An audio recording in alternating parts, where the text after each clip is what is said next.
बैठे रे जा खरगोश खिलावतिया का जना को काम धंधा बाकी नहीं बा। तू कितना बोलेली रे? हम का बोलतनी हमार बाबूजी इतना तिलक दहेज देले बना त कुछ नहीं। एगो चादरो तो नहीं खा मिलो सुपा दहले नहीं हमार मरद अकेले कमा के तोनी के खियावेला भीड़ अच्छा भरे। हमार बरदा तार मुंह चाटे ने देख लो नहीं की देखत कितना कमालन। हां देखत नहीं के की फटाइयो लुगा नहीं ठजुरा।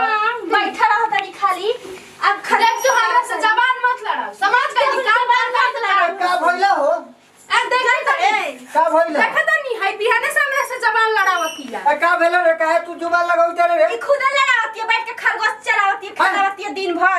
देखत नहीं के लड़ातिया का भेला काहे ला हाला करत रू एगो झाड़ू लगल लाई हमरा से लड़त। रात दिन का तोहनी एकदम दिमाग सनका के रख देले दिन भर हम बना के खिया ले एकरा के एकर भतार के का कमाइया भेल के बतिया का भाई ले दिन भर कमा खियावती है का देखो लाज लगत है बोल गई कहती है कि बोल हमें आवे आवे देखरा मोरत के का भइल भैया?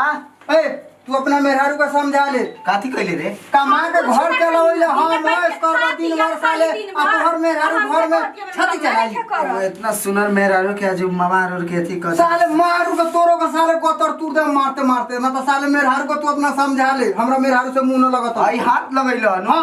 हां अभी तोर साले वो माथा तो देख ला साला तू कहले तू साला कहले फोड़ फाड़ दो साला भाई बारे ते का मतलब का कथी बारे रे तू काथी का हमरा मेहरारू से मुंह भाई भाई में झगड़ा होता है सुनो समझा ले देखो। देखो बवाल हो जाता कथी देखो समझाओ देखो भाभी तो मेहरा हमरा पर चोरी चलाओ। ए भैया सुन तो साला दो भैया कथी जाकर मेहरारू लेके हमरा घर यही में थोड़े निकलो यही में ना निकलो हम कहले बानी बंटवारा लागी कथी कहले बानी पैसा बंटवारा लागी ये कथी के बंटवारा? पहले सब हम कहले बनी हम तोहरे बोलत बा, पहले हाँ। अच्छा तोहरे भाई सुने भैया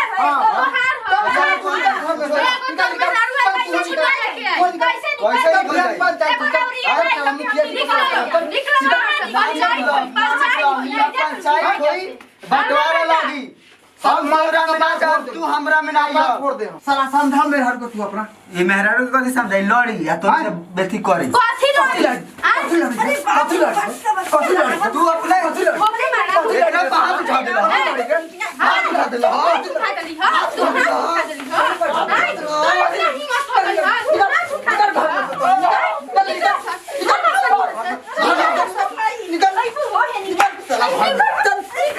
घर में तो नहीं कर रहा है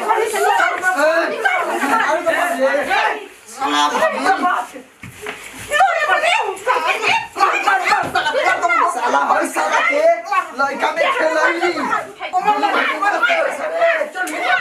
तू भैया नहीं मारता निकल साला ब्रेक मार चल निकल तो निकल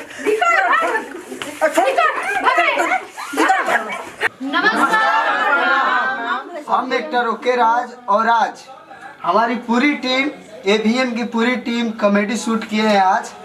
और आप लोग से हाथ जोड़ के निवेदन है प्लीज़ मेरे एवीएम चैनल को आप लोग सब्सक्राइब करें और ढेर सारा प्यार और आशीर्वाद बेल आइकन दबाना बेल आइकन दबाना ना भूलिए और सब्सक्राइब करिए और हमारे इस और कॉमेडी कमेंट को करिए। जरूर देखिएगा आप लोग। इससे बढ़ बढ़ के कॉमेडी हम लोग लाते रहेंगे और एल्बम भी लाते रहेंगे आप लोग के बीच उस चैनल पे।